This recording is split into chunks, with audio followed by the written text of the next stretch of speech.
So number seven. Number seven, I wasn't sure if I was gonna put this fellow on the list at first because I said maybe it will seem a little immature, but then I said, you know what? No.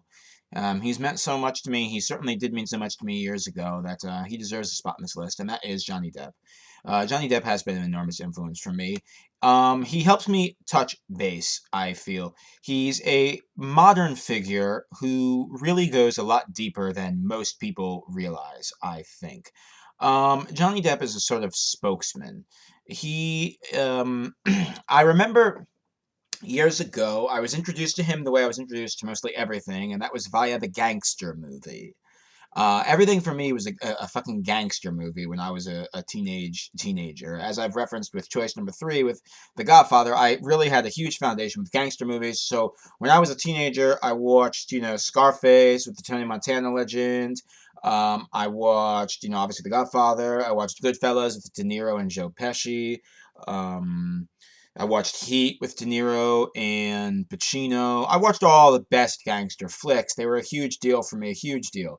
And Johnny, I came to via two movies in my teenage years, in my formative years. And those two movies were Blow, where he plays the famous, infamous, I should say, infamous cocaine dealer George Jung or something like that.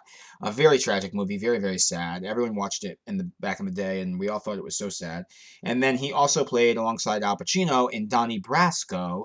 And of course, Johnny never plays the criminal. Well, now he started playing the criminal. I guess in Black Mass he's going to play a criminal. But he started, he played in Donnie Brasco, he played the man in the white hat. And it was, that's what they call it throughout the whole movie, the man in the white hat. And it was just a great movie, and I got introduced to him that way, and then years later, then I actually found Edward Scissorhands and all those movies like way later. And I thought it was so awesome because it was like I was coming from this world where, every male actor had to do this, you know, oh my God, I'm a gangster, I'm shooting people, I'm doing this, I'm a badass, I wear a suit 24 hours a day, I sleep in a three-piece suit sort of thing. And, I dig that three-piece suit image and whatever, but Johnny then it was so transformative. I seriously think he is the greatest actor, at least one of the greatest modern actors. He really is. And I often don't feel that way with a lot of things. Oftentimes I look at things and I say, nah, I don't really, they're overrated. And though we can make this argument with everybody, with Johnny, he really is so transformative. I mean, it's unbelievable.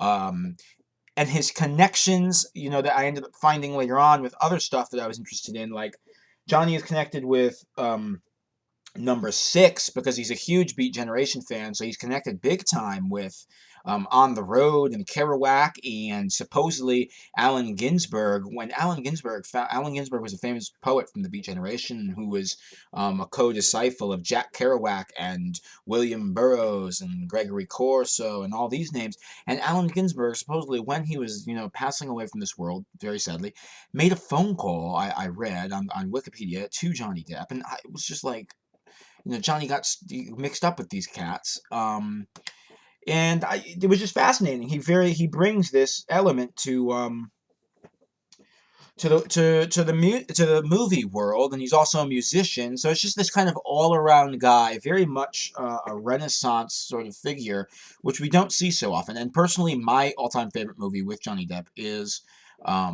it's so hard to name a favorite, but I would have to say The Libertine. I always thought The Libertine was the best. It's in England. He plays a poet. So obviously, I was in love just from that. And it was fantastic. And then of course his Jack Sparrow character, who will forever be in my heart and soul, was based off of Keith Richards. And so it was just really this figure is phenomenal to me. He also connects with Stephen King in The Secret Window, and I actually, for the first time this summer, I actually read the story that was based off of, because Stephen King, they sold it as a novella, but to me it was as long as a novel. It was very long, I thought, and That was one of my favorite horror films. I had also seen that one in high school. So that was one of the first films I saw with Johnny. I saw Blow. I saw, um, what do you call it, Donnie Brasco. I mean, I saw Secret Window. And Secret Window is a great film. It's certainly one of my all-time favorite films. It's really freaked out. Very, very scary film. And, I just thought that, yeah, he was just such a transformative artist. I mean, he did Sweeney Todd with the singing. He's all over the place. And personally, if he ever comes to New York to do Broadway, man, I am there. I am there. Personally, my imagination takes me to a spot where Johnny is doing a show on Broadway. Keith Richards is doing the music, and Johnny is occasionally singing right there live on stage. I can picture it, man. I would be there. I don't know how the hell I'd get there, but I would find a way. It's just really an all-around artist, J. Depp. He does everything, a little bit of everything. And of course, then he was in cahoots with the famous Rolling Stone magazine era writer who last summer I read through one of who did Fear and Loathing in Las Vegas, Hunter S. Thompson, and also The Rum Diary. And these are two huge works, masterpieces, really, well, at least Fear and Loathing is certainly considered a masterpiece, albeit for maybe the wrong reasons in some way. But very influential piece of work, for Rolling Stone magazine, and obviously Rolling Stone magazine is so tied in with what do you call it? Rock and roll culture. I mean, you can't disconnect the two. Rolling Stone magazine, as corporate as it may be now, ties in directly with rock and roll culture, and Johnny was right there with the man himself, visited Hunter S. Thompson in Colorado. And as far as I'm concerned, Hunter S. Thompson, I do wish he wrote more novels. I really do wish, because I think that basically the only fiction books he wrote, from what I've read, were, maybe he wrote one more, but I think he basically just wrote The Rum Diary and Fear and Loathing in Las Vegas. I do wish he wrote some more. Fear and Loathing in Las Vegas is very much a continuation of the William S. Burroughs sort of form. It's very strange, hallucinatory. It's a great work, and Johnny steps in there, and he knew where things were at. He pulled it off. He pulled it off. I'll put it that way. And I do think he's very much. He's another one who he has this connection that goes beyond just stateside, which was definitely very attractive for me because, as I said, once I got into that Hemingway period with the Lost Generation and everything, and you know, then I found this whole fascination stateside, outside the states. I mean, and of course, any fan of history is going to find that because whenever you're studying history, I mean, it kind of stops at the colonialists with America, and then you have to leave the States and go back to old Europe. Um, so you're in France, you're in Italy, you're in Spain, you're in all these places. And he was living in France for a number of years. I found that fascinating. And he knows Rimbaud, he knows the Baudelaire, he knows all these famous cool names that all the poet kids like to cite because they're like these old legends. And by the way, DiCaprio did a wonderful movie with where he played the young Rimbaud, which I've really been meaning to check out for a long time now. I never have. So sad. So Johnny's just really this modern figure who really is very much 19th century, in my opinion. And he also did Oh, From Hell. Another great movie that takes us into the past and just totally, he just pulls it off. I really feel like he's so versatile as an actor. I do really feel like he's right in line with Pacino and De Niro, maybe even more versatile. Though De Niro did do Frankenstein. He did do Frankenstein, and he also did another one called Awakenings, De Niro did. And he was alongside Robin Williams, sadly, in that one. And a lot of the times, shocking roles. I had a friend who was a big De Niro fan, and I told him, "What?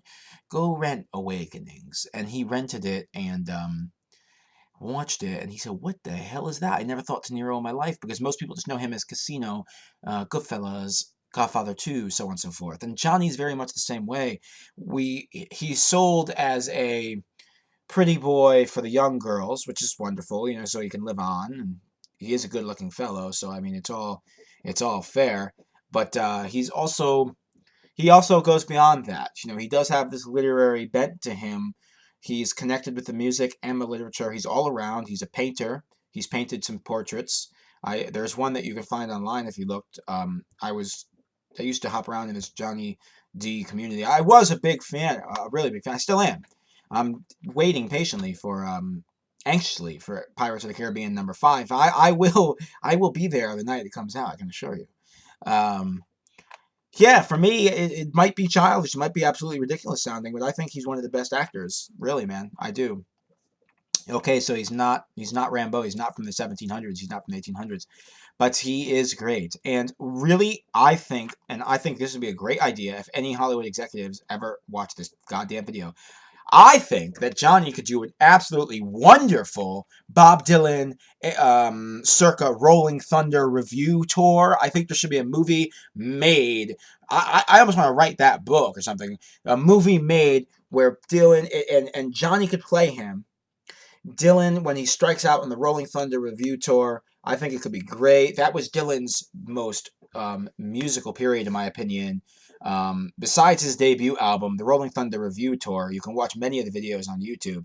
The famous Tangled Up in Blue music video that he has on his official channel is he's got the white face paint on. I thought this was the best. Anytime they're bringing out costumes, anytime they're bringing out the scarves, anytime they're bringing out all the masks, I'm in. I go crazy for that. It's like ridiculous. So um, yeah, Johnny D could do a great. He could play anybody. Like when I'm writing fictional characters, they're always Johnny Depp.